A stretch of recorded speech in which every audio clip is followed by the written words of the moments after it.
I think we're good. Yes. Hello, and welcome to the Friendly Neighborhood History Channel and to our live stream lecture, which we do every Sunday at 4 p.m. Eastern Standard Time. And today we are discussing Scotland. So we're going to be talking a little bit about the history of Scotland for all of you today, with some emphasis on Loch Ness and the Loch Ness Monster. We'll talk about that. This is a topic recommended by a channel, a longtime channel subscriber who donated, and we decided to honor that donation by giving him a topic choice, and that was Vincent. So this topic is for you, Vincent. We're going to be discussing a little bit about Scottish history. Really looking forward to this. This should be great. Simon the Bunny, Harry, and Hars are already here, my great, wonderful moderators. Make sure they put the social media handles in the chat. And yes, we are going to be talking about Scottish history and some important moments in Scottish history. So hope you guys really enjoy that. Let me see here. Okay. Can you hear me all right? Am I coming in clear? I've got my microphone in today because I wanted to fix, because I went back and heard yesterday, and yeah, there was a lot of etchy ness, so I wanted to kind of fix that issue there. So let's see. Yes, I'm back to being clean. It's worse today. Okay, then we won't do that. Better today than yesterday. I don't understand what's happening. I really, really don't. Let me see here. Okay, let me try this. Okay, so thanks, Hars. All right, hopefully I sound better now. I took the microphone out, so we'll see. And hello, Abba Samad, welcome. So we'll see. We're going to talk about Scotland and a little bit of its history today, so I'm really looking forward to that, and I think you all will really enjoy that. And then, yeah, hopefully it's okay. Hopefully it's not too scratchy. I don't know why it's been scratchy on me recently. I'm trying my best, so yeah. Make sure to like and subscribe. Welcome to the Friendly Neighborhood History Channel, and if you enjoy history and social studies, you are in the right place. So today we're going to be talking a little bit about Scotland, and we do this live stream lecture every Sunday at 4 p.m. Eastern. Fridays and Saturdays is our Q&A, so if you want questions about history and social studies answered, you can join us then. There might be a Q&A at the end of today. We'll see what happens. So, yeah. Let me see. Yeah, we'll see. Yeah, like and subscribe. We'll get the best equipment we can. Yeah, so anyways, yes, we will be talking about Scotland. So I'm really looking forward to this. This is a topic recommended by a subscriber and supporter of the channel who gave so many donations. I was so nice about it that I decided to ask him his opinion, and Vince recommended that we talk about Scotland, the land of the Scots, the land of Loch Ness, the land of William Wallace, the land of Macbeth. So we're going to talk about all of those different things, and we're going to go back to, as far as we can, to in Scottish history. We're going to focus on the highlights. We can't talk about all of Scottish history in just an hour. The live stream lecture probably won't be an entire hour. Yeah, so we'll see. So obviously Scotland is part of the United Kingdom today. The United Kingdom is it's not just part of the United Kingdom, it's part of Great Britain. It's part of the British sphere of influence. So the United Kingdom includes the Isle of Man, the Isle of Man, Northern Ireland, Scotland, Wales, and of course the major entity is England. Great Britain is the island that includes Scotland, England, and Wales. And of course, so Scotland is part of Great Britain, it's part of the United Kingdom, but is not part of England. It's its own separate entity with its own separate identity and history and ethnic background and culture than the English, but obviously has had a lot of interaction and back and forth with the English. So, and yes, if you haven't liked and subscribed, please do. Welcome to the Friendly Neighborhood History Channel, to our live stream lecture that we do every Sunday at 4 p.m. Eastern, and we are talking about Scottish history today. So if you like learning about the history of Great Britain, if you like learning about the history of the Scots, if you like learning about the history of the UK or of Europe or of the West, you are in the right place. Consider liking and subscribing and becoming a Friendly Neighborhood historian. It's as easy as that. If you want to donate and join and support the channel, I really, really would appreciate it, but up to you, obviously. But a happy Sunday to all of you, and I'm happy to share it, talking about some Scottish history. And if you are interested in asking questions, like we usually do here on our live streams on Fridays and Saturdays, there may be some time for that at the end. So basically, Scotland has been settled by different types of peoples over the centuries. There were Celts who obviously settled the island of Britannia, which is what the Romans called it. The ancient name for the island, for the entire island, was Albion. And eventually a Scottish kingdom known as Alba will be kind of a derivative of that. But Albion was the ancient name that the different barbarian tribes had for the island of Britannia. Britannia, of course, includes what becomes known as Great Britain, England, Scotland, and Wales. So the different Celtic tribes settle in different parts of Scotland, and some of them there's the Celts, but there's also the Britons, and of course there's the Picts, which become a predominant group in the south. In the west, a group comes in from Ireland, and that is and they are Gaelic in their background. So there is a Gaelic influence in Scotland as well as a Celtic influence in Scotland. So there's various barbarian tribes that are settling there in the last millennium BC. And thank you so much, T. I really appreciate that. I really, really appreciate that. Great to see everybody. Welcome to the Friendly Neighborhood History channel, as we are talking a little bit about the history of Scotland today. But yes. Oh, okay. So good. The audio is better. I'm glad to hear that. Yesterday was problematic, so I'm trying to fix the audio here. And so, yeah, Scotland had several different barbarian groups that settled it in the last couple of millennia, in the last millennium BC, especially settling in that area. You have the Picts in the southwest. You have the Gaels coming into the west and the north, and this leads to one of the biggest differences between the different groups and tribes in Scotland. Obviously, Scotland has two major topographic regions. In the north, there are the Highlands, which include several of these different islands. The Shetland Islands are way to the north. They are part of Scotland, technically. In the south, you have what are called the lowlands, and this is going to be huge in Scottish history. The lowlands have a better connection with the English and with the Romans and with other entities that will challenge Scotland's existence. The highlands are typically seen as a more rural, independent area that has been harder to subdue and conquer, either by the English or by the Roman Empire. So in about 50 BC, Julius Caesar shows up on the island of Britannia. He claims the island for the Romans, and he really kind of sets up some outposts, but he really doesn't do too much, and he goes back to Rome. What the biggest distinguish between in Britannia from the English and the Welsh and the Scottish in the north is the fact that the Romans will conquer England, but they will never conquer Scotland. And it's going to be the Romans who are going to make a definitive difference between Scotland and England as different entities with different types of people. Now, there are different barbarian tribes that are settling in the different regions, but Scotland's easy access for these barbarian tribes to flee to the highlands and then use guerrilla warfare to fight against the Romans will keep them an independent entity. Under the Emperor Claudius in the mid-40s AD, the Romans return with several legions and are able to fully conquer the island of Britannia, or at least the English portion of Britannia. I believe they also are able to conquer Wales. So these areas become heavily Romanized. The Romans send their own culture, their own people there. They set up their own cities and settlements. Ebrocium in the north becomes close to the Scottish areas, and in the south, obviously, Londinium will later become London. There are different Roman settlements in this area that will later become important English cities. But one of the biggest reasons why the English and the Scottish are different people completely, and by the way, AKA, a legion is 6,000 Roman soldiers. The reason these places become definitively different is because of the settlement of the Romans. Also, of course, you have different barbarian tribes, like I mentioned before. Of course, back then it's not known as Scotland. The Scots are a derivative of the tribes combining, and of course the Gaelic tribes. One of them becomes known as the Scots that came from Ireland and settled that area long before the Romans ever showed up on the island. So the Romans don't call it that. They don't call England England. Excuse me. England comes from the Anglo-Saxons, the Angles, who settled that land. The Romans call Ireland Hibernia. It's a separate island. They never actually really get there. But Scotland becomes known as Caledonia. And Caledonia is going to be an important name in Scottish history because it's going to come up several different times.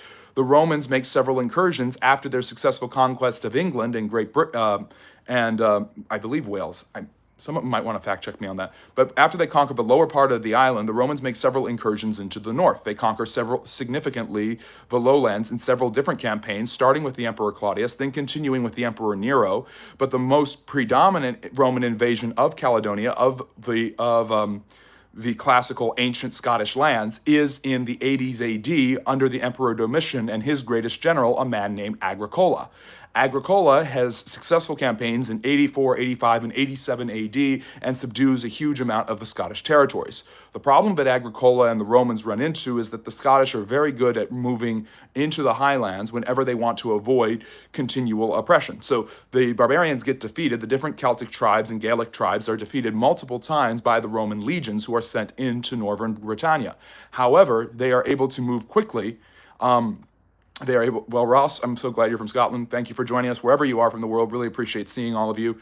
But they are able to move back and move up into the highlands and avoid the Roman forces in the south. When the Romans start to relax, they come back and attack them. So there's kind of this in and out relationship between the Romans and the Scots, which and the different Gaelic and Celtic tribes, which makes it very hard for the Romans to actually subdue the Scottish forces and actually subdue Caledonia.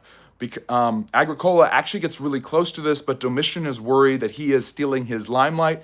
And because he's worried that he will steal the spotlight from him, he recalls him to Rome and basically relieves him of his continual conquest of Scotland. The Romans will never get that close to conquering Caledonia. And yes, I'm using Caledonia and Scotland interchangeably. But it always remains a puzzling and interesting venture for the Romans to send forces in and legions in to try to take over as much of it as possible. The cycle is going to continue for at least another century, where the Romans will send forces into Caledonia. They will settle the area, defeat the tribes. Many of the tribes will flee north. Then the tribes from the north will surprise attack the Romans, destroy their forces, and send the Romans back to the south. So you can already see the cultural, topographical, geographic differences between Scotland and England as entities. While England has been firmly cemented as part of the Roman sphere of influence, Caledonia is going to have a very different and distinct relationship, which is why Scotland and England are different entities to this day. Their geographical borders, to some extent, are also set by the Romans. The Romans are, of course, unsuccessful at conquering the Scots, the Caledonians, but they also eventually grow tired of continually trying to conquer them. Different Roman emperors at different times, like I've mentioned, have already tried, and it's not going very well for them. In 1817, Rome's most aggressive militaristic emperor, a man named Trajan, dies. He is succeeded by his heir, Hadrian. And Hadrian is the opposite of Trajan in that he's much more interested in political and civic building than he is, and in maintaining and preserving the empire than he is in further conquests. The Roman Empire was already way too extended, and some of the areas that Trajan had added to the empire, he just kind of lets go of. Armenia, for instance, the Romans controlled the area of Armenia for a very short time. But Caledonia becomes one of those things where the Romans fear that they are just going to continue to get incursions and attacks. And so because Hadrian is much more interested in drawing a borderline than he is in continual campaigns that are unsuccessful in subduing Scotland. While the lowlands are able to be conquered, you can never fully conquer the highlands or any of the small islands off of the near Loch Ness or Inverness or any of those areas. So the inability to successfully conquer the north of Scotland is a huge issue for the Romans, and the continual incursions from the barbarians into the south continues to destabilize the Roman colonies there. So eventually Hadrian decides that the best thing to do is build a fortified series of walls and forts, barracks, military garrisons along the border. It's not the exact border, it's actually in England, but for the Romans, it's pretty much their border between Caledonia and Britannia. It's not the English-Scottish border to this day, but it's pretty close. It's in the north of England, an area that later becomes known as Northumbria. And this is, of course, one of Hadrian's greatest accomplishments. Hadrian is known as the building emperor. He's much more interested in building monuments, temples, and things like that than he is in conquest like his predecessor. So he successfully builds up a wall to separate the Scottish and the English, or the Caledonians and the Britons. And this becomes, of course, Hadrian's Wall, which is one of the most famous dividing points, borders in human history. The Great Wall of China is another one, obviously. So Hadrian is succeeded by a man named Antoninus Pius, and although he's kind of on a footnote because he was just kind of living off of the spoils and the victories of Trajan and Hadrian, he actually does one final major incursion into the north, and he builds a wall much higher up into Scotland in the lowlands than Hadrian does. However, the stretching out of the resources, the continual attacks from the Gaelic tribes in the north, and the inability to maintain proper amounts of supplies and resources and soldiers eventually leads the Romans to abandoning what's called the Antonine Wall. And so the border is set between Caledonia in the north and Britannia, or yeah, Britannia you could call it, in the south along Hadrian's Wall after the 160s AD, and that's the set mark point. Also a horrifying plague, the Antonine Plague, is going to set back Rome's manpower and military resources because you obviously have a depletion of the population. So what happens over the next few centuries? Well, in 410, the Roman Empire declines, and in 410, the last Roman legion leaves Britannia, and now all of the island is taken over by different Celtic tribes and barbarians who control it. And while the Anglos and Saxons are going to settle in the south, other groups, like I mentioned before, like the Picts and the Jutes, are going to settle in Scotland. I believe the Jutes, but Picts, the Gaelic tribes, they're going to settle. There's different Celtic tribes. These are all part of a bigger group called what we call the Celts, but they have different tribes within that major group. Like it's almost like a nation. Like you have the Sioux Nation in the United States, which is a nation of Native Americans, which include different tribes like the Lakota and the Cheyenne. You have the Celts who have their own language, culture, and religion that's really, really predominant in Western Europe at this time, which is influential in Gaul, which becomes the land of the Franks, as well as in England, Scotland, and Ireland. By the way, a large contingent of the Latin peoples who had been living, the upper class Latin people who are Romans who have been living in Britannia, flee when the Roman legions leave, and they go west and they settle in Wales, helping to create a different civilization and population in Wales as to the English themselves. So you're seeing different tribes, Celtic tribes, settled in different areas. The invasions of the Angles and the Saxons from northern Germany and Scandinavia are eventually going to change the makeup of the South and make that the land of the Angles, or England. And there's going to be the typical Middle Age destabilization. The infrastructure of the Romans has broken down. This doesn't affect Caledonia as much. However, in the 4th, 5th centuries, England and Ireland are proselytized by the growing Catholic Church, with saints like Augustine of Canterbury becoming the leader of the English Church at Canterbury. That's why the Archbishop of Canterbury is the most important role in the Church of England to this day. And of course, St. Patrick's going over to Hibernia and proselytizing them, bringing them into the sphere of Western Christianity when the Romans had never been able to bring them into the Western Roman Empire. Scotland will be proselytized by St. Columba, but they are going to come up with a symbol to represent their patron saint. At least I believe he's the patron saint. But they decide on St. Andrew. St. Andrew is one of Jesus's apostles. He's one of the more predominant apostles in the narrative of the Gospels. And St. Andrew, when he is killed, according to Christian tradition, he is killed on an X-shaped cross. So the Scottish, with blue being their color, choose an X-shaped cross, and that is where the Scottish flag comes from. I wish I had that as a background, but the X-shaped flag that the Scottish have is the cross of St. Andrews. So St. Andrew, whose flag is the flag of Scotland, and that is featured not just when you look at Scotland, but it's also featured in the Union Jack.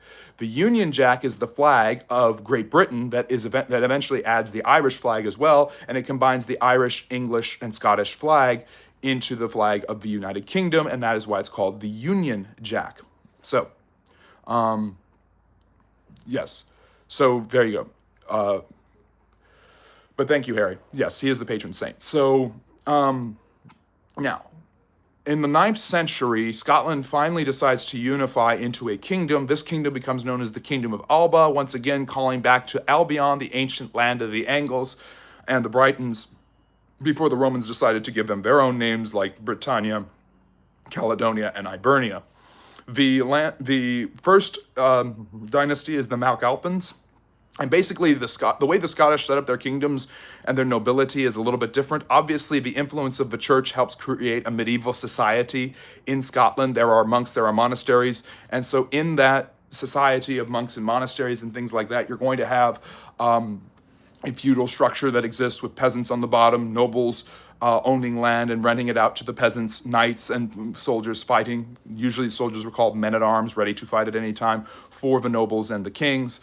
In Scotland, you have not necessarily dukes and counts, but you have thanes and you have clans. Clans represent different groups of people living in the different areas of Scotland, and these different nobles are eventually going to settle on establishing a kingdom with one of the leaders of one of the clans being their king.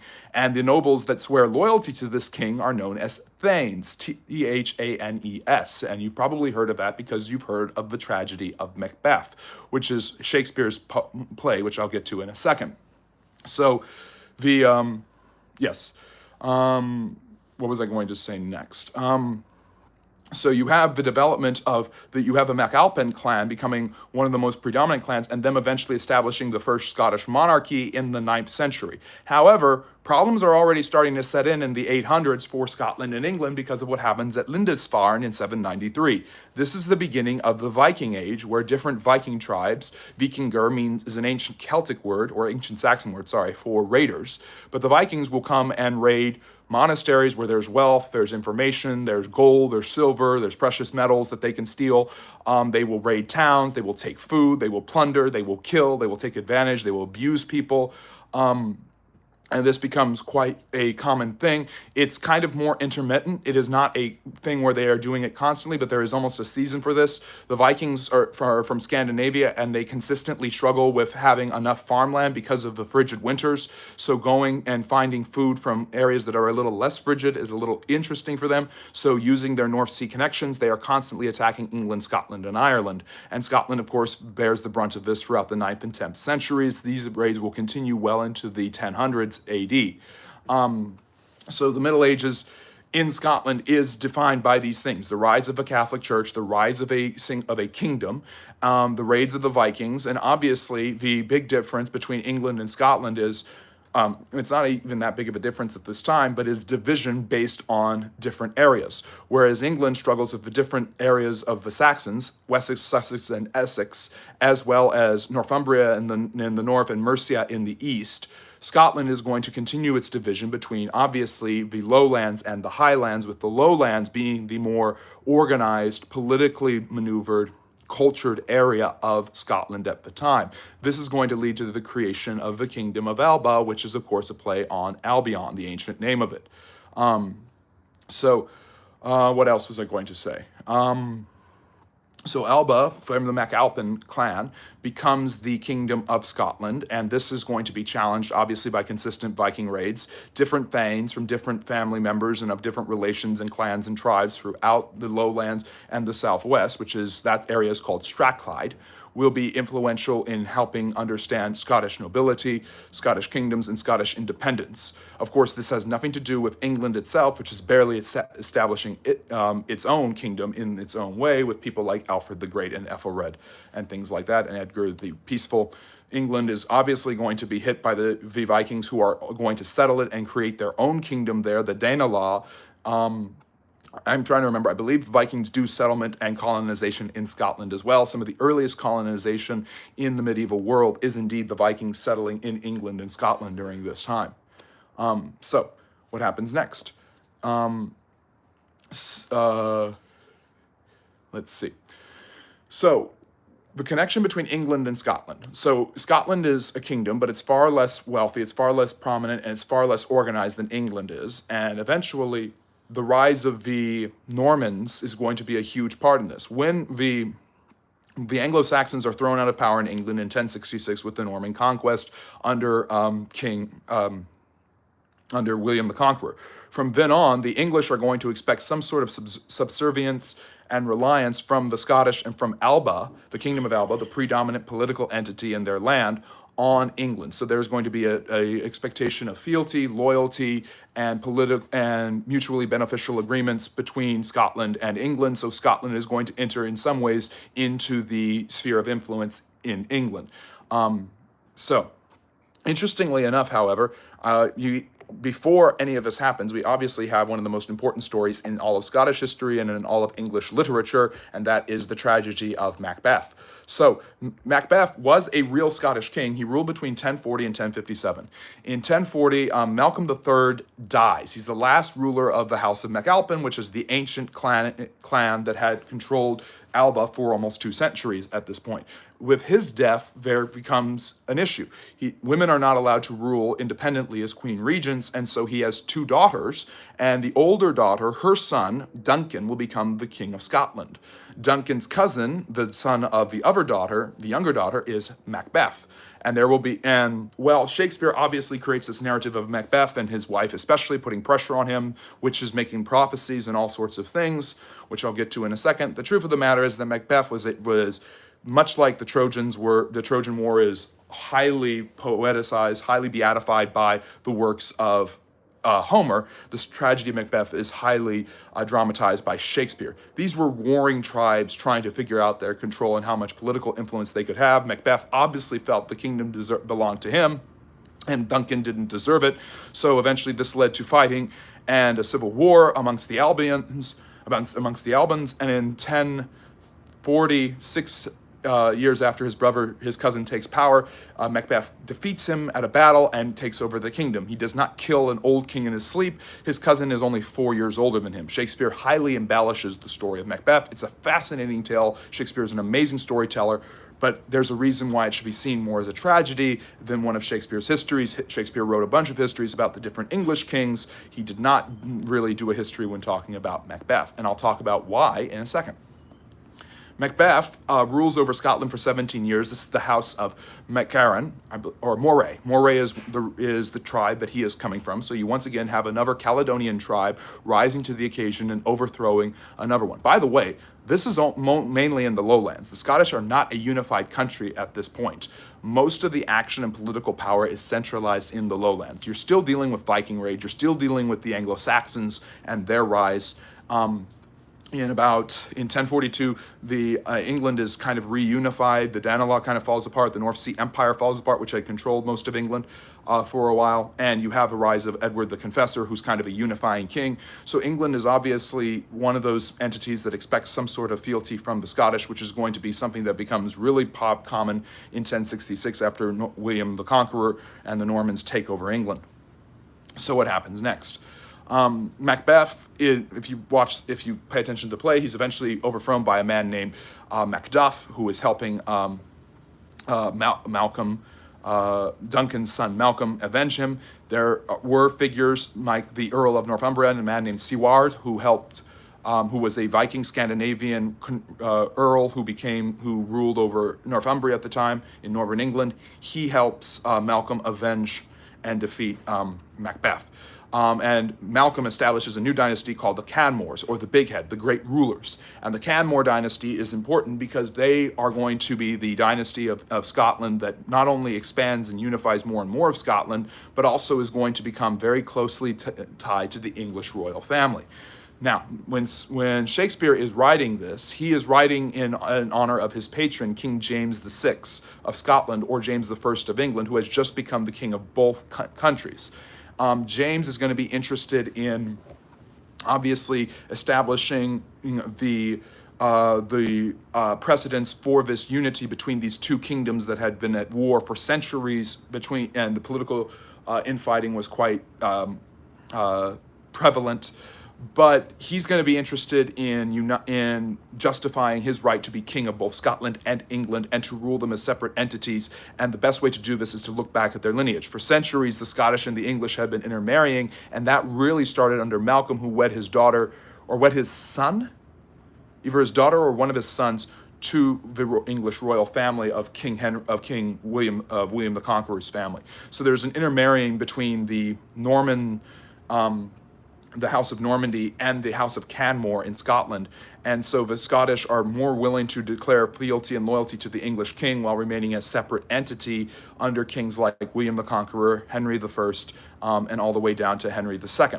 So from then on, the Scottish and the English are going to be united. At least there's going to be kind of a cousin thing going on where the ruler of England is more oftentimes than not related to the ruler of Scotland, or at least feels that he has a right to pretend like he is. Interestingly enough, one more thing about Shakespeare and Macbeth, this line is going to help eventually justify James VI becoming the King of England, and we're going to get to that in a minute. So, where are we? We're past Macbeth, we're past all of that. The next big part of the English-Scottish relationship. The bromance, drama, frenemy situation comes in the late 13th century, when one of the kings of Alba dies without a real inheritor, a real successor. There's an opportunity for the English to kind of take advantage of that. Now, the English had created in the mid 12th century what was called the Angevin Empire, and the Angevin Empire was ruled by Henry II and his sons, Richard the Lionheart and John. John lost most of the empire in France, but the point of the Angevin Empire was that it was extremely good at demanding the fealty and loyalty, bringing Wales, Scotland, and Ireland into the sphere of influence, settling in Ireland, incursions into Wales, and incursions into Scotland. So basically, the Scottish realized that if they wanted to stay independent, they needed to recognize Henry Plantagenet, who was the great-grandson of Malcolm III, who had defeated Macbeth, by the way, as their ruler. Henry II's mother, Matilda, had fought a long civil war called the Anarchy against King Stephen, and had eventually won over the nobles to believe that her son, Henry, should become the king. He is a descendant of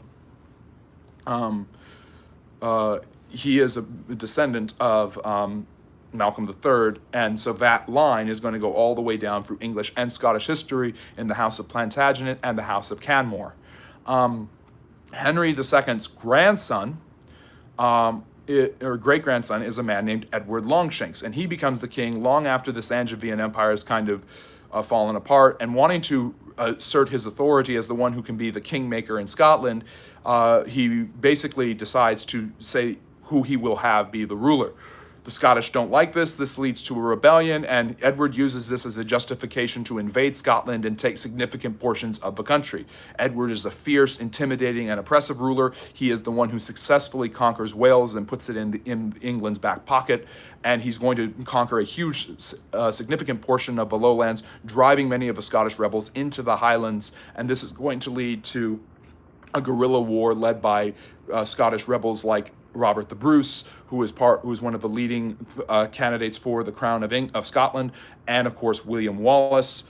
And this is going to lead to a long war. Eventually, Wallace is captured and killed. The rumor is he's 6 to 7 feet high, but Longshanks suffers several defeats, but he's eventually able to outdo and destroy William's rebellion. However, in 1307, he dies. His son is completely incompetent, and at the Battle of 1314, at Bannockburn, the Scottish win one of the most important victories in their history, basically allowing them in 1320 to declare themselves an independent country, no matter how much the English kings are continually trying to manipulate other Scottish nobles to give them as much power as possible.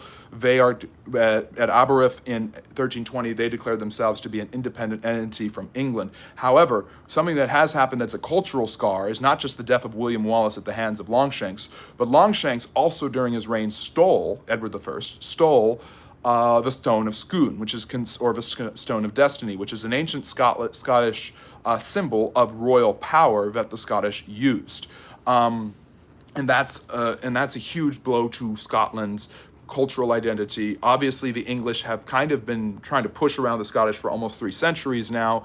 The second son, Edward III, who is a competent monarch, is going to try to do this, but eventually they're going to figure out some sort of borderland where the Bruce family is able to become the new royal family, and there really isn't much of a challenge to it. In the 15th century, a new Scottish family with ties to both England and France, who has been its ally for a while because the French will do anything to hurt the English at this point. Scotland is going to grow close to France, but there's going to be a family that's established. Henry VII, who in 1485 becomes the King of England, he establishes the Tudor dynasty, will marry his daughter to the King of Scotland, I believe, yes. This will create a tie between the rising Stuart dynasty, which, by the way, the Bruce dynasty, throughout the 14th century, the Alba starts to unite around the conquest of Robert the Bruce, and this is going to bring the lowlands and the highlands into one firm kingdom of Scotland, no longer the Kingdom of Alba, now the Kingdom of Scotland. So by the 1400s, Scotland is one united entity with pretty much the vast majority of its land, of the modern borders, being controlled by the Kingdom of Scotland. It is no longer Alba. It is a more dominant Scottish kingdom that stands on its own 2 feet, and with the help of the French is able to turn back potential English incursions or advances. However, there's going to be a tie created by Henry VII marrying his daughter to the Scottish king, James, I believe it's James I, which will establish basically 6 kings in a row with 1 queen. In 6 of the next 7 monarchs will all be named James. They will all be Scottish rulers, and there will be one interruption, a woman named Mary, Queen of Scots. Throughout the 15th and 16th century, Scotland and England enjoy better relations between them.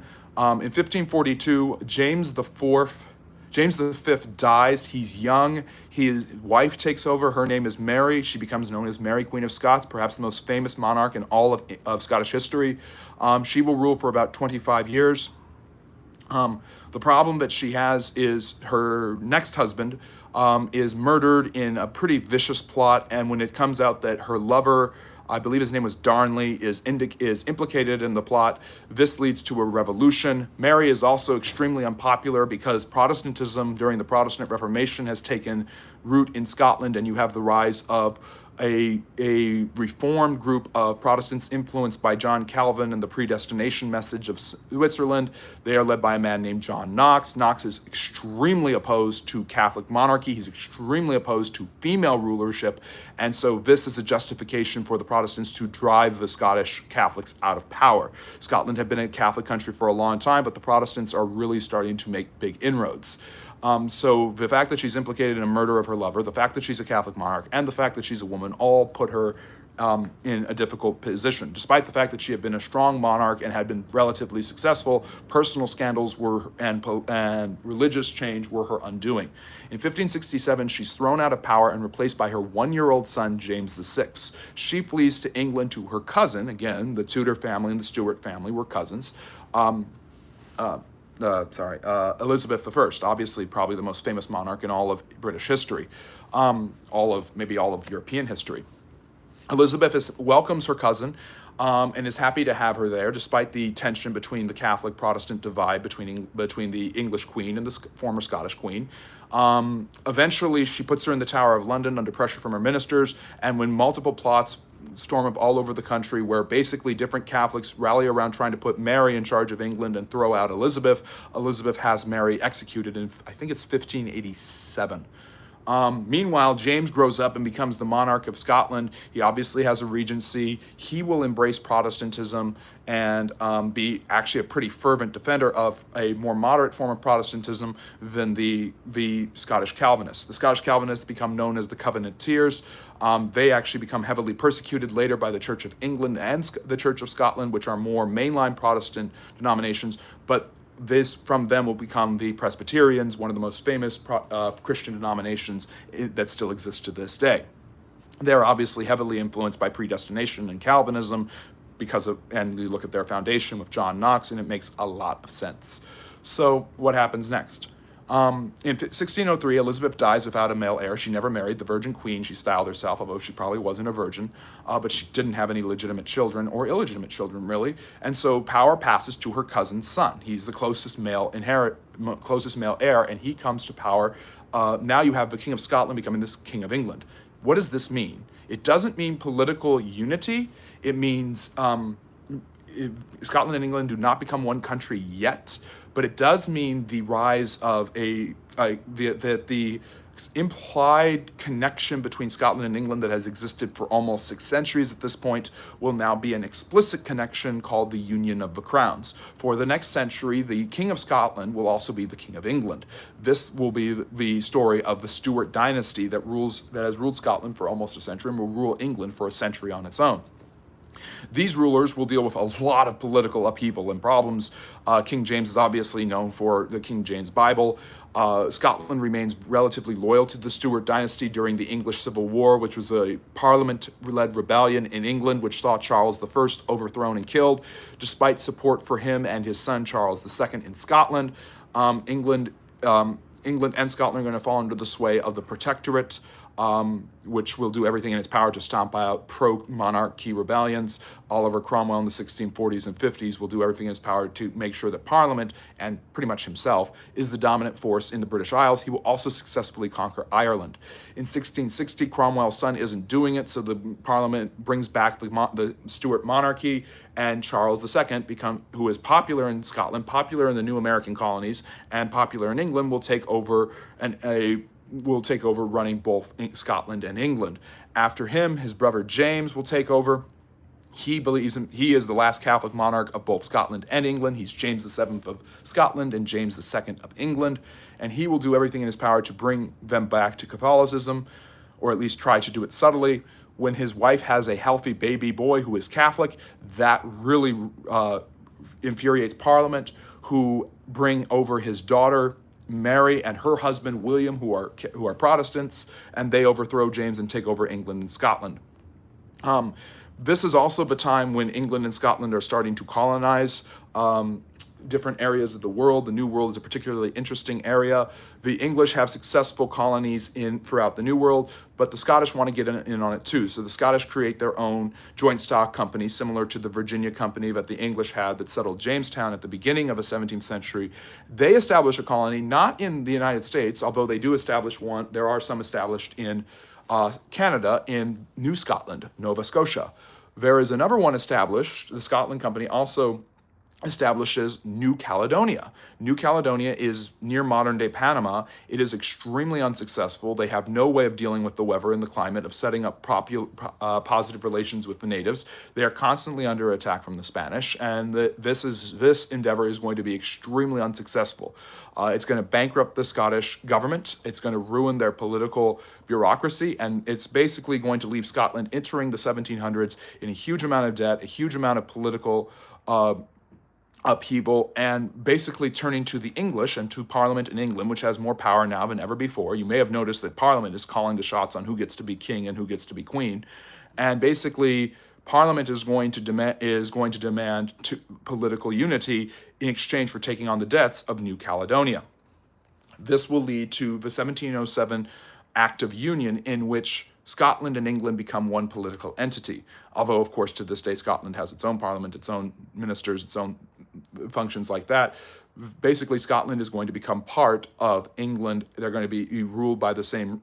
It's no longer going to be just two entities ruled by the same ruler. They're going to be one country, and that's going to happen under Queen Anne, the last Stuart monarch, who dies in 1714. By the way, James II, his son and his grandson will continue to try to overthrow the English monarchy, feeling that they had been robbed after they were kicked out of power in 1688. It's called the Glorious Revolution. They will rely on huge amounts of help from Scotland, including most notably Bonnie Prince Charles in the 18th century, who will do everything he can to throw out the English. And yes, Holyrood is one of the very famous palaces. I believe it's in Edinburgh. Obviously, some of you know the major cities in Scotland, Edinburgh, which has been the ancestral capital, Glasgow. So what happens next? I know I'm saying that a lot. Scotland has its own identity.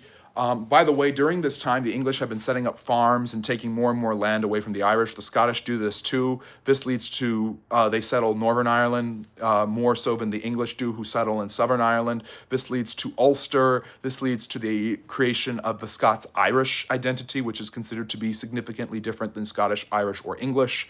The Scottish, who have less ties to England, less English education. Many of the people in the Highlands entering the 16th and 17th centuries do not feel loyal to England. Rob Roy becomes one of their big symbols of rebellion against the English, but they aren't well versed in English history, English ethics, English culture. Many of them are going to settle from Scottish, Irish, Scots-Irish, Northern English people are going to settle in the southern part of the American colonies. And so that creates a cultural difference between the North and the South that obviously will be extremely important in American history. Scotland will continue to have its own identity. By the way, the kilt, which is one of the most famous garbs garments in world history is not a medieval invention. It really becomes popular in the 16th century, and I've got to thank Shuriken, who disabused me of a notion that kilts are actually accurate. Braveheart did not know what, William Wallace did not know what kilts were. Robert the Bruce, the real Braveheart, by the way, did not know what kilts were. These were things that that are anachronistic and outdated and not dated correctly in the movie Braveheart. However, the Scottish did start using kilts. Men started wearing kilts in the 17th century. Obviously, Scotland has its own culture. It has its own traditions. It has its own in its own festivities, its own celebrations, its own food, its own liquor. Scotch is one of the most famous derivatives of whiskey there is, one of the most famous dark liquors there is. Scottish bagpipes, one of the most famous musical instruments that is has a national identity, almost exclusively Scottish. I'm not sure exactly when they were created. I'm not a huge expert. Someone who's watching this or in the chat might want to enlighten me there, but obviously Scotland has clearly defined cultural differences between the Irish and the English, as well as a lot of antipathy for both of them, as well as the Welsh. So tensions between the different Angloid areas of Great Britain and the UK were predominant. In the early 19th century, basically a century after the Union of the Crowns, Ireland officially joins the UK, and then the Scottish, Irish, and English flag are melded together, including that flag of St. Andrew that the Scottish have, their patron saint, to become the Union Jack, which I mentioned before. So we're going to wrap up soon. One other thing I want to mention about Scottish history that Vincent asked me to do is the Scottish word for lake is loch. And one of the most famous occurrences in one of the Scottish lochs is in the north, in Loch Ness. And in 1933, the Daily Mail captured a picture of a creature, its head popping up in the river, in the waters there, and that obviously becomes known as the Loch Ness Monster. Nobody actually knows to this date what that actually is, but it has spurred a lot of legends about mysterious beasts and magical creatures that are integral to Scottish and Irish folklore and history and mythology as well. By the way, the ancient Scottish, the Caledonians, the Picts, the Gaelic tribes did a similar druidic practice to that in Scotland, to that in Ireland. I always get it wrong. It's either Northern England or Scotland where Stonehenge is. I think Stonehenge is in Scotland. So you've got obviously the importance of you have the importance of ancient Gaelic traditions. The Druidic religion was obviously extremely important. Catholicism, and then Protestantism is on the rise. There's a Church of Scotland, which is completely different in an entity from the Church of England. One of the biggest, obviously Scotland had become part and parcel and maybe the first major example of English colonization. The English are going to do this all over. They're going to become the British. They're going to become the UK. They're going to colonize Scotland, not just Scotland, Canada, Australia, New Zealand, India, large segments of Africa. Obviously, they have the 13 American colonies, which got their independence in 1776. Which was really secured in the 1780s. And so, yeah, the English are going to become the British are going to become the most dominant empire in the world. The British Empire is going to wind down especially after the last World War in the 1940s, decolonizing different areas and basically trying to give more and more autonomous self-rule to different parts of their empire and former empire. And one of those areas is Scotland. In 1998, the Stone of Scone is finally returned to the Scottish. The Scottish Parliament gains more political power. There have been several measures voted on about leaving the UK and making Scotland its own independent country again, part of the British Commonwealth, which includes places like Canada and New Zealand, which means constant economic ties, mutual defense pacts, but basically Scotland will become its own country again.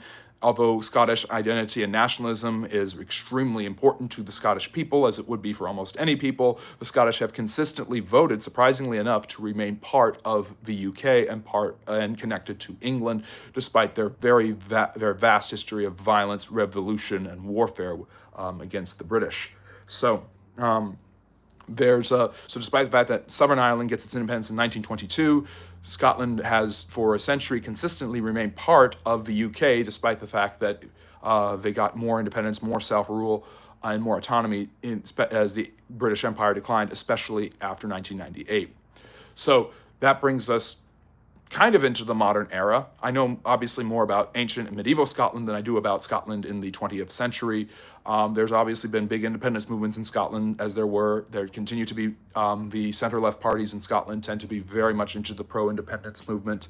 And obviously, but despite this, it's fascinating that a lot of Scottish history is told from the perspective of the English being part of it, but England and Scotland are completely different and yet inextricably linked in so many ways. And you can't tell the story of one without the other. I don't think there's anything else I really wanted to mention there. I'm surprised I was able to get through all of this. There's so much, and there's much more that I wasn't able to talk about, but you've heard about Loch Ness, you've heard about Macbeth, you've heard about the Stuarts, you've heard about the Union of the Crowns, you've heard about some of the biggest highlights in Scottish history.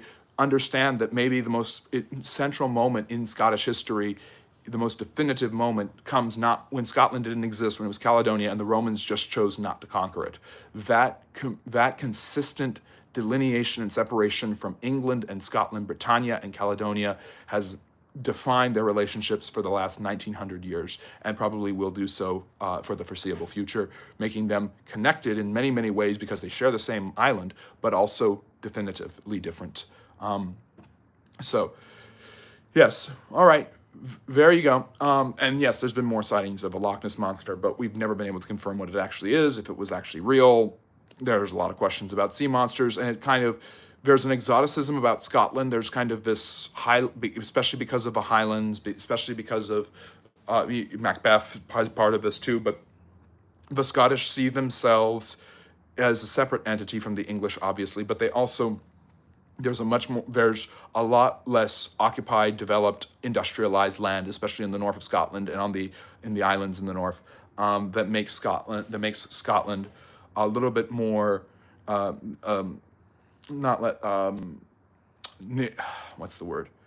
Wild, you could say, than parts of England in the south. So that's a huge reason why you have such a keen interest in things like the Loch Ness monster. So, yes. All right, so that's basically it. That you heard it here, about 45 to 50 minutes of Scottish history from Caledonia all the way to the modern day.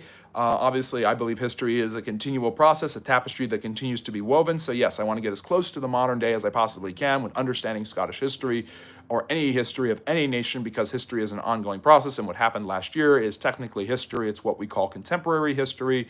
If you enjoyed this, please like and subscribe if you haven't already. Let's see, we've got about 10-15 minutes for Q&A. I know some people were just expecting me to be answering questions. I don't do that on Sundays. It's a lecture. I appreciate the participation, the large crowd we had today. That was a lot of fun. But if you have a question about history and social studies, please drop it in the chat, and I can take about 10 minutes of questions answering you guys about all of that. Questions about Scotland will obviously be really, really important because we just talked about Scotland, but if you have questions about any type of history, I will do my best to answer it in a friendly, neighborly manner. And again, thank you for your support. Thank you for listening and enjoying. If you're heading out, please enjoy the rest of your weekend and have a great week. We'll be back Friday and Saturday of next week, 6 p.m. Eastern, for a Q&A, and you guys can vote on YouTube for the live stream lecture topic for next Sunday. And if Eric is here, Eric and I figured out the topic. We're doing the Industrial Revolution. Check out my long-form videos, like the one on the Industrial Revolution. They drop every Monday and Friday at 8 p.m. Eastern, and I have short content here every day. There's a bunch of live stream lectures. We've been doing these live stream lectures for about a year. It used to be we would have Saturdays would be our Q&A, then we did Saturday, Sunday Q&A. Then last September, we decided to do Friday, Saturday Q&A, and then Sundays is our live stream lec. So, are you under the impression that you're Scottish? I'm actually Scottish. What do you mean by that? I'm looking at the chat now, answering as many questions as I can. I don't share my actual cultural, ethnic background. You can guess if you'd like. I love Scotland. I love its culture. I love so much about it. If there's any place I want to be, it's in the Highlands. Gorgeous area, harsh winters, but lovely place. And hopefully I've been accurate in talking about Scottish history. And there's Vincent, who is the one who recommended today's topic. And so hopefully, Vincent, I did a good job. I hope you really enjoyed that. Well, you're saying you're Scottish. I'm asking what you mean by that. I never said that I was Scottish. One second. Okay, let's see here. Can you talk a little bit about the history of LA, Los Angeles? Gabrielino Indians were one of the major tribes that were oppressed by the Spanish. They built a couple of different missions in the LA area. I think Los Angeles was founded in the 1770s by the Spanish. The Spanish were worried about incursions by the English and the British and the Russians, so they decided to move northward, and starting in 1769, they started building a series of Christian missions who interact with the natives to produce supplies and to create barriers, basically saying, these are our lands, don't come near us, to Russian and British incursions on the Pacific coast. So there you go. There's a little bit about that. So yeah, I'm not saying I'm Scottish. No. Hola, how are you, silly? Good to see you. Do you know anything about Shetland and Orkney Islands? Don't know a huge amount about the islands. Obviously, they're part of that highland culture in many ways. How did Genghis Khan have so much play? When you're a good conqueror with a lot of soldiers and you go everywhere you can, you get Riz. And you don't always need Riz. Yeah, the highlands are gorgeous. I'm looking through the chat now. We'll try to answer all the questions as much as I can. And make sure to show love to my moderators. Harry and Simon did such a great job today. What do you think of Richard Nixon? Do you ever watch his YouTube channel? Richard Nixon's YouTube channel? You mean like his library channel? Yeah, I've watched it. He's interesting. I mean, I've talked a lot about Richard Nixon. I've got videos about him and his presidency. I did an entire short series on the U.S. presidents, the British monarchs, which would be helpful for this, but I did a tier ranking of U.S. presidents and British monarchs, so go check those out, man. Those are long-form videos I've done in the past. Yeah. Let me see. What else do we got here? Favorite region and period of history? That's tough. I'm a Russian historian by trade, so I've got to go with that. I love the late 19th century. I love the industrial world, the post-industrial world, all of that. I don't know what you mean by that, Gavin. I really don't. Jaylan, hello. Good to see you. Yeah.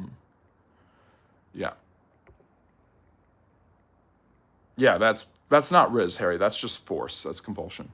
Hello, Vince. So, yeah, questions? Drop them in the chat. Let's see here. Oh yeah. They have, their identities are a secret. I mean, just like mine. My moderators don't even know my name, exactly where some of them don't know where I'm from. But if you watch the battle of Billy Bremar and Kevin Keegan leads TV, profile pictures. Let them keep their anonymity. Anonymity is a big part of our channel here. People don't know exactly where I am. People don't know what my beliefs are on certain things. I just am trying to tell as much, just trying to communicate the history and all of that great stuff. So, let's see. Other questions, history, social studies, Scotland, what do we want to talk about?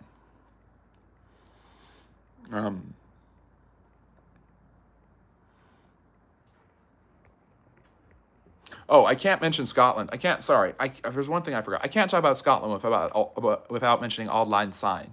You're probably used to Auld Lang Syne. We sing it in the United States, at least. Canada sings it too. At New Year's, it's popular practice from the late 1920s, they started it. But basically, Auld Lang Syne is a poem where the lyrics for it were written in an old Scottish tongue, a Gaelic tongue, by Robert Burns, who is the national poet of Scotland, who's one of the most important cultural figures. Scotland has had many important figures in their history. Adam Smith, the founder of modern free market capitalism, and also James Watt, the inventor of the steam engine. These were some of the most important inventors. There's something called the Scottish Enlightenment. 18th, 19th century, Scotland came up with a lot of big inventions and big progress philosophically and technologically. And yes, part of that obviously was their cultural contributions, and especially the poetry of Robert Burns. And Auld Lang Syne, the famous thing we sing at every New Year's, was a poem written by him that became popular in the United States almost immediately and was eventually commandeered to be the song for New Year's. And obviously it's talking about remembering old friendships and not forgetting what the past, which is very appropriate for New Year's. So, did Did you already talk about how Vikings got there? Yes, talked about the Vikings, talked about how they conquered that land, settled in it at different times, the Viking incursions, the colonization of the Vikings. Understand that despite the fact that the British are like the experts in colonization, that they themselves were colonized by the French and the Vikings at different times in their history. When was the two parties even created in the U.S.? Didn't the Founding Fathers hate this concept? Yeah, the Founding Fathers hated it, but it started almost immediately with the Federalists and the Democratic Republicans. I have an entire video where I explain the background and history and foundations of both the Republicans and the Democrats explicitly, and their symbols. So go check that out, Seth. It's an entire long-form video on the history of the two parties and their foundations and their logos and symbols and creeds and all of that. The Democrats were founded by Andrew Jackson as a protest to John Quincy Adams' presidency in the 1820s. His opponents believed he was a jackass, so he picked the donkey as his symbol, stubborn and defiant and strong, and that's what he liked. And then about 30 years later, the Republican Party was founded by a lot of anti-slavery forces who basically wanted to stop the spread of slavery into the West. It was founded in Wisconsin, and Lincoln had this idea. There were people who were working on Lincoln's political campaign who drew political ads and cartoons where an elephant was trampling the opponent. This was a symbol for trampling the Confederacy during the Civil War, and that's why the elephant has become the Republican symbol. But yeah, go check that out. I think you'll really like it. Hogmanay, yeah. I've never heard of Hogmanay. That's interesting. Should the U.S. reverse the 17th Amendment? Which one's the 17th again? Is that income tax? I think a lot of Americans want that reversed. People don't want to be taxed. But it's one of the two sure things in life. I'm good, Michael. I hope you're good too. Armando, it's good to see you again. In today's era of information, in my opinion, too much fake news. What makes history a real event recorded? Next generation will read real past events. There's a lot of disinformation in history. I just talked about a lot of it with Macbeth. Sometimes the fiction becomes more true to many than the facts actually are, and that's why a lot of people hear Macbeth and they think Macbeth is a bad guy. Not exactly. Macbeth was a Scottish nationalist who fought strong to make Alba a more powerful kingdom. He was interested in charity and growing Scotland's relationship with the church. And when Shakespeare is looking at the relationship between Scotland and England becoming more connected, he's not going to want to focus on that. He's going to want to make a Scottish nationalist king the bad guy, so that he can justify the new king, the union of the crowns under James I. So it's hard. It's hard sometimes to look at fact versus fiction. I think the vast majority of the historical fact we have is reliable, but the narratives and interpretations of those facts is the problem. Is Trump's golf course going to become an open championship venue, or will he threaten tariffs? I don't know. Isn't that in Scotland? Because, yeah, President Trump's mother was a Scottish immigrant. When was okay, I already answered the two-party one. Let's see. Do you know if Lord of the Rings is based on any actual events or folklore in Scotland, or is it all just made up? It's a combination of different types of British folklore and ideas. Look, trolls, dwarves, fairies. These are all Scottish, Irish, and English. I believe Tolkien was Welsh or English. I don't believe he was Scottish. Or maybe he was Scottish. I don't think he was explicitly thinking of Scottish lore in the Lord of the Rings. Those things, goblins, these were all over the map in Angloid stuff. Are you MAGA? I don't share my political beliefs one way or another. I've got people on the channel.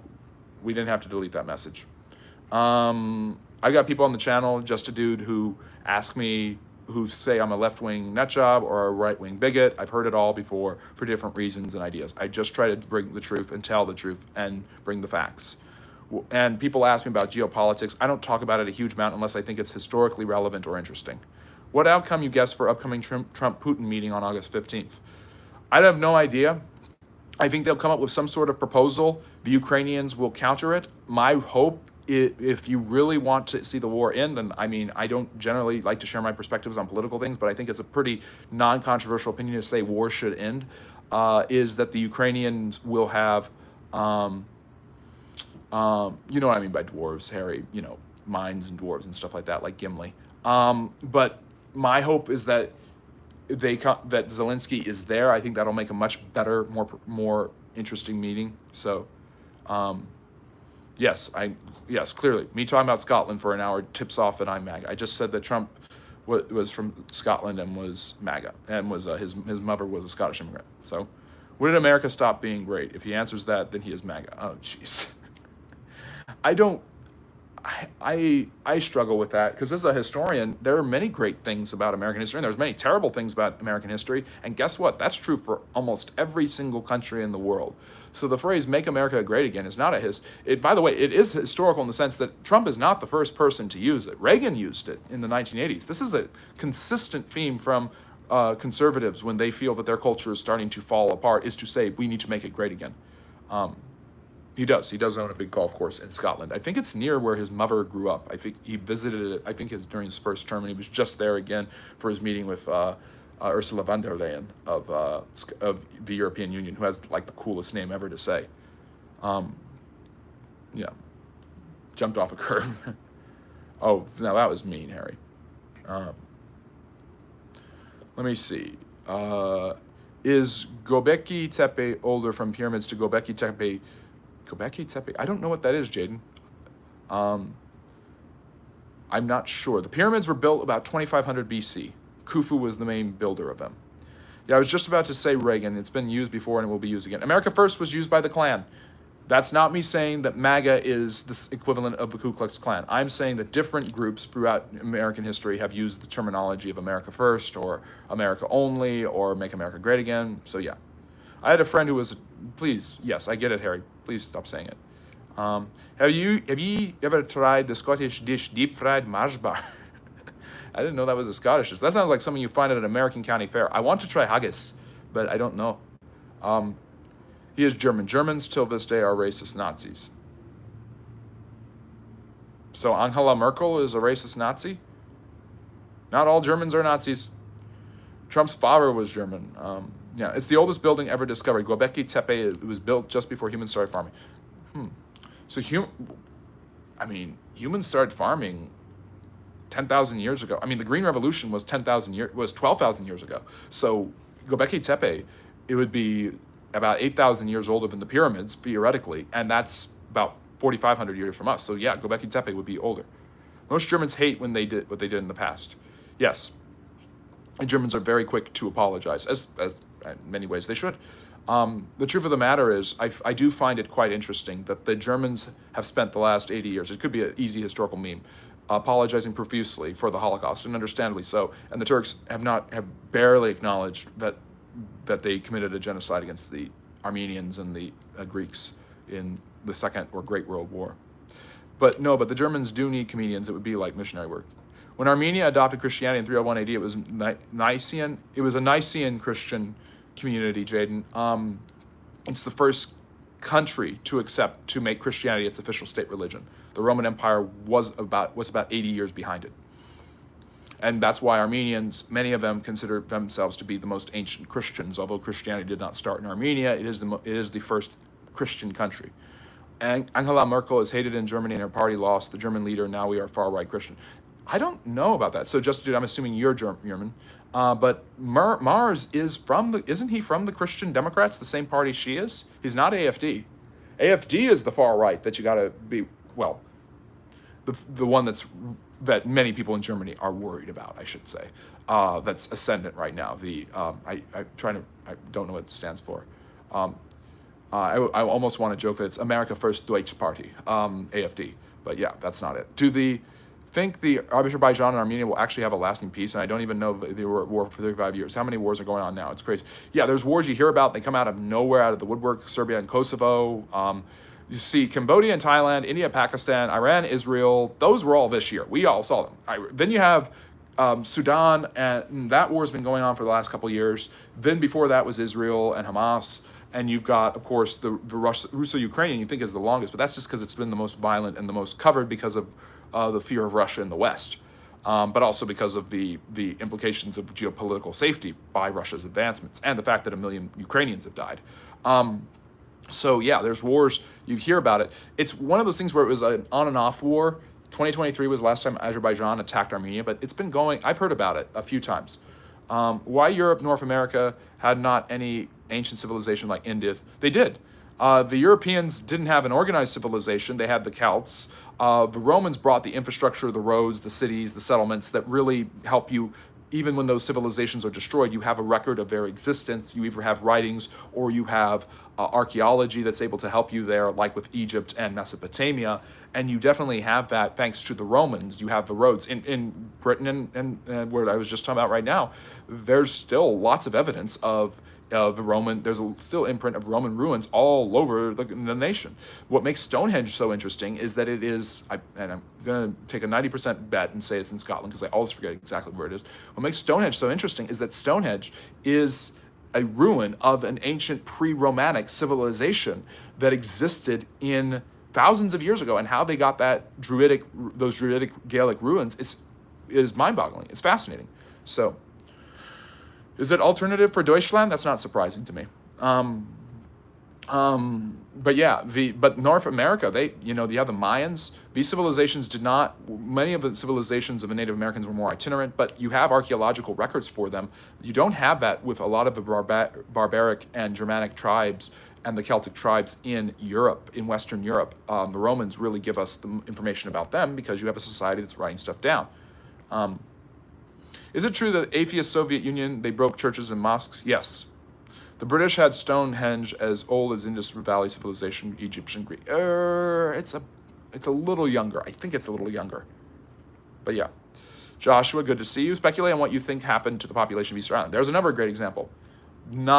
Don't know as much about it. I mean, it is not uncommon for native civilizations in areas like this to die off because of either they were invaded and kidnapped and taken captive by another civilization, or they died off because of disease or climatological disasters which befell the Indus River Valley people. I would say it's one of those three, and I lean towards probably the second, a combination of all three, and probably the second and third mostly. About the U.S. attacking Iran, I did not hear the other side of the story. Did it really happen because Western news they published that happen? So the fear of Iran as a bogeyman in the West has been on the table for 46 years. Iran, in many forms, wants either the destruction or the decline of the West. And the Islamic Revolution leading to the Islamic Republic was a huge loss for the Americans. Many Persians and they consider themselves to be Persian, fled here, including the family of the Shah Reza Pahlavi and Mohammed Pahlavi, and they feel that, and there has been a huge influence in the fact that that was a pro-Western government that fell and the leftists who wanted it to fall were soon commandeered by radical Muslims who have more fundamentalist interpretations of Islamic law and doctrine, and that creates a huge cultural drift. And they've obviously been very not shy about wanting some sort of decimation of Israel and perhaps even the United States. So that fear has led to a difference of opinion where other countries that have nuclear weapons that aren't considered to be as friendly to the West typically don't have this, the West would argue, have an existential hatred of it. North Korea might be the closest example of that. But there is some truth to the fact that for decades, the Israelis have been warning that Iran is close to a nuclear weapon. So was it just the boy who cried wolf? So, bro, every time I see white racists, most of the time either Slavic or German. These two are the most racist people. I am not German, but Germany is full of immigrants, Turkish. Yes. I knew a lady who was from Estonia. And I had a guy who was African American who lived in Germany for a short time telling me about how the Germans are more tolerant of blacks than the Americans are, which I found to be kind of odd. So I asked her about it. She said, oh yeah, in front of their faces. But when they get behind, she said, the Germans are the most racist people in the world. And I'm like, I don't know, but I've heard different people say different things. I think every race has the potential to be extremely racist depending on a particular idea. And I think it's very easy for us, also another Western temptation, just to say, yeah, Germans are racist because look at what happened 80 years ago. That's not fully fair. That turns a blind eye to racism in America. It turns a blind eye to racism in Britain. So yeah. Russian Novichok in Salisbury, not surprising. Make India Bharat again? Yes, Narendra Modi would love that, Prime Minister Modi. What is the pay difference between MI6 and CIA? Or is it a secret? I don't know. I imagine that the CIA makes more. One of the greatest British prime ministers was the Lord of Salisbury. I wouldn't be surprised. If China had gunpowder, why did European countries develop superior weapons like the arquebus, matchlock guns? Why not China? I think China had superior ships compared to Portugal, Spain. Yes, China went insular when the Europeans went exterior. When the Europeans decided to go exploring, the Chinese decided to turn inwards. The treasure fleets of Zheng He were far more impressive than Vasco da Gama or Cortez or Columbus and the ships they sailed on. But the Europeans felt the need to turn away from going to the east over land because of the arduous journey and their constant bickering with the Ottomans. So going around the Cape of Good Hope, they had the technology to get to Africa, to start trading with the Africans, and to go. And Columbus felt that if he went west, he'd get to India, and he was right. He just felt the world was a lot smaller than it actually was. China had gunpowder, but that's like the Assyrians created crucifixion. The Romans perfected it. So the Chinese created gunpowder. The Europeans perfected the usage of it. Can we say that Napoleon was the son of the French Revolution? No. Napoleon is half and half. He's half a revolutionary and he is half a tyrant. The irony is the French Revolution, despite a demand for reason, democracy, and republican values, ends up with the rise of an emperor. It's ironic that France becomes but Napoleon, even more dictatorial in some ways. But Napoleon himself believed that, had this political tunnel vision, where he believed that the French Revolution was a great experiment, but only he could bring it to the people. Why Iran is trying to steal Mesopotamia when they were enemies? Mesopotamia were Semitic, in Iran, Indo-European. The Indo-Aryan peoples, which is why Iran is named Iran. I don't know if it's trying to steal. The issue is more about different Islamic sects. The Shiites, despite being the minority, have Iran, which is one of the most populous and wealthy countries in the Middle East, and it obviously wants a dominant say in the affairs of the Middle East. And it sees the chaos in Syria and Iraq as a way to take advantage of the situation. Is it true there is a large untapped oil field off the coast of Gaza? Yes, there's a lot of oil in Gaza, Palestine, and Israel. Nice to see you, Moto, as always. Almost, but yeah, it's a benign one. Particularly as the USA needed to tap into oil from the Gulf of Sidon back in the early 1950s, before they were kicked out. Yep. Thank you, Mary, for leaving the like. I really appreciate you. You always come in and say that, and it's so nice of you. Seth, why has it taken the U.S. so long to create hypersonic missiles when Russia and China did it a while ago? The U.S. kind of is resting on its laurels from winning the space race with the man on the moon, and now they're trying to catch up. There's actually a national security reason why they want to build a nuclear reactor on the moon powered by uranium, which sounds really, really stupid and crazy, but it's not that crazy when you think about it. The fear is that China, maybe the new bogeyman, will do it if we don't. CIA does stuff in and outside of the United States, whereas MI6 is only allowed to do stuff outside of the UK because we have MI5 for internal work. Isn't that how the FBI and CIA work? You have MI5 and MI6. I will look at Gobiki Tepe. Thank you, Jaden, for that. Shuban, hello. Ben is saying, I'm going to London soon and I'm a big World War II, or I consider it World War III nerd. Please tell me something interesting about the Blitz, the Battle of London. I think that it's best told in the pictures. I love the sending the kids to the countryside story. Obviously, Churchill walking around the streets. The resilience of the Londoners. They knew the Americans were sympathetic, but they didn't expect the Americans to get involved in the war. They knew it was a terrifying moment because the Soviets hadn't been invaded yet. The Italians and the Germans were fighting in Africa. Everything seemed to be going wrong. And Churchill does something quite incredible.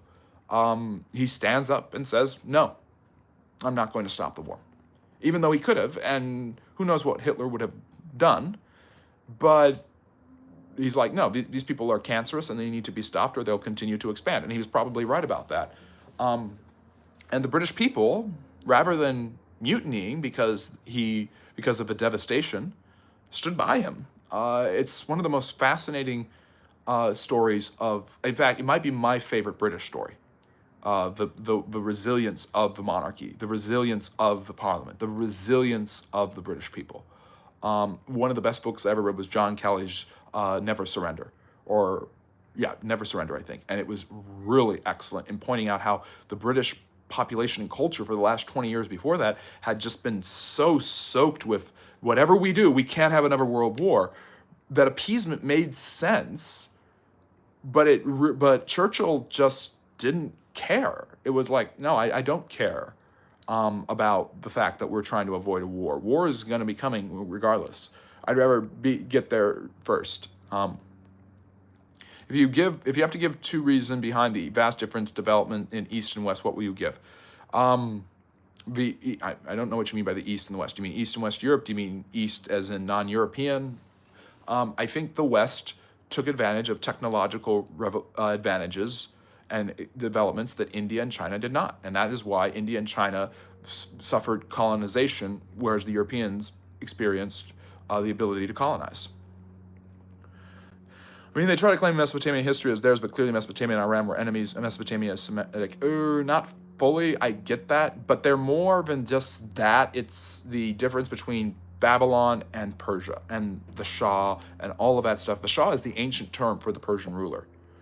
It is true that the U.S. state of Wyoming was the land that U.S. federal government gave to American Indians. You're thinking of Oklahoma and New Mexico, which they took anyways. Nukes on the moon, that reminds me, people can laugh all they want about Trump creating a space force, but 99% of people didn't even know what this branch does. Yes, most people don't know what most of the branches of the military do. Why atheist regime managed to eradicate religion, the most communist China, Soviet Union, or some of it? Almost every government that tries to eradicate a particular religion fails at it. That's what the Mughal got right in India. They understood that to destroy Hinduism was to destroy India and therefore destroy their empire. So they did not force the Hindus to pay the jizya, which really allowed the Muslim Mughals and the Hindu Indians to get along. The CIA isn't allowed to arrest people. It's only allowed to surveillance. Okay, yeah. Okay, then. Yes, Harry, I know that. Indians don't like Churchill because of Bengal famine, and they claim they stole $45 trillion. Yeah, that's a projected number. We have no idea if India would have developed that amount of wealth. The British developed that kind of wealth due to infrastructure and the Industrial Revolution, which hadn't hit India. It only came to India because of the British. Yes, the Bengal famine is something we need to stop overlooking. Yeah, they have a license to kill. Yep. Oh, you Brits and killing things. All right, so never mind the millions of dead natives in America, but yeah. Let's wrap it up. I went 20 minutes over, 30 minutes of Q&A after a nice 50-minute discussion of Scotland. I'll take one more question, and yeah, final cues, and like and subscribe if you haven't already. This was a lot of fun. I really enjoyed talking about this and presenting it to you. Check out the long-form videos every Monday and Friday at 8 p.m. Eastern. I'm going to be doing one about the Industrial Revolution. I'm going to talk about the beginnings of it tomorrow. I might have to do several different ones on that because it's such a deep topic, but really looking forward to sharing that with you. And then I have short-form videos every day dropping that you guys can go check out, including today. And of course, we are on TikTok, Friendly History at TikTok, where you can see more exclusive content that you don't get here. You can also subscribe to my Patreon. I get early releases and other stuff that you can't find anywhere else. Why doesn't American history acknowledge the genocides of the indigenous peoples of the America? Because, well, a lot of it is because they agree with me. I don't consider it genocide. The vast majority of the natives who died from disease, and you can't really pin a genocide on disease. There were cases of the disease being intentionally given to the natives. It's hard to say. It's hard to say. It's a difficult line when you're in a war, when you commit a genocide in a war. When your direct enemy is the target of the genocide. Yeah, check out that 2 video. Who's partying? Good to see you, Marty. I really appreciate you turning in. It's okay, John. I'm glad you're here. You can go back and watch it when it comes up. Would you rather visit Glasgow or Liverpool? I want to visit both. I want a lot of time in Scotland, though. So Glasgow is probably going to be easier for me getting to the Highlands and checking out all the great areas there. But and Frank, that's a great question.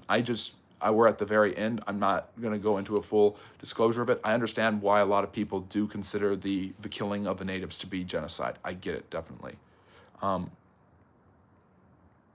Yeah, warfare versus ethnic cleansing is a little bit different. Although they did have only good Indian is a dead Indian. Yeah, the vast majority, some of them were, to be fair, Frank. I'm not saying that it was good what happened to the Native Americans, certainly not. But there are unexpected consequences of the Columbian exchange. There really were. I think age of exploration is the thing which made European countries and America more advanced than any other country. Yes, it's technology. That's what it is. Soviets were right. I mean, religions have their problems. I've often said this. Religion is how culture is a unifying factor for cultures and how they deal with what happens to us after we die, because nobody fully knows. The truth of the matter is that the Soviets were plenty bad without religion, and the different caliphates were plenty bad with it.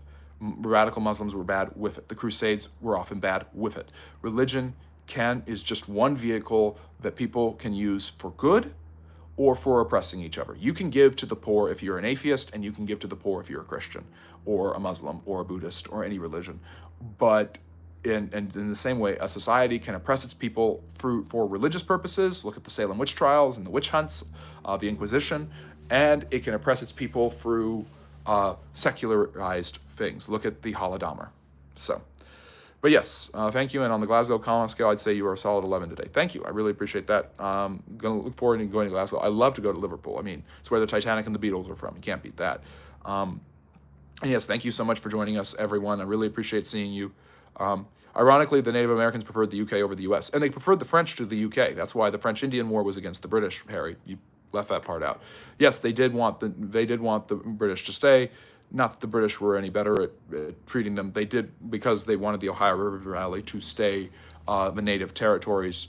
But the British were, I mean, the First Nations, the Aborigines, tough stuff. Let me see here. Religion is the reason that the Egyptians built the pyramids, and religion is the reason the Aztecs built the beautiful buildings and Gothic churches. Yes, there's a lot of expression of beauty in and outside of religion. Yeah, Frank, come back and join us and watch this later. I'm so glad to have seen you. I'm so glad for everybody joining us. You love Israel. I love every nation and its history. There you go. There's my answer to that. Hope you guys have a great week. Take care, and let's see. We'll be back Friday and Saturday, 6 p.m. Eastern for the Q&A, and Sunday, it's Meme Master, great stuff. I'm going to have to hold off on that. We'll talk about that another time, okay? But it's good to see you again. Come back Friday and ask me about that. Because we're out of time here. We've been going way over time just to answer all of the questions. But yes, next Friday and Saturday, 6 p.m. Eastern is the Q&A, and Sunday will be the live stream lecture where we will be talking about, you guys get to vote on it. So looking forward to that. Check out the long form videos Mondays and Fridays at 8 and everything every day. But yeah, take care. Have a great week. And remember, as always, love history. Bye-bye now.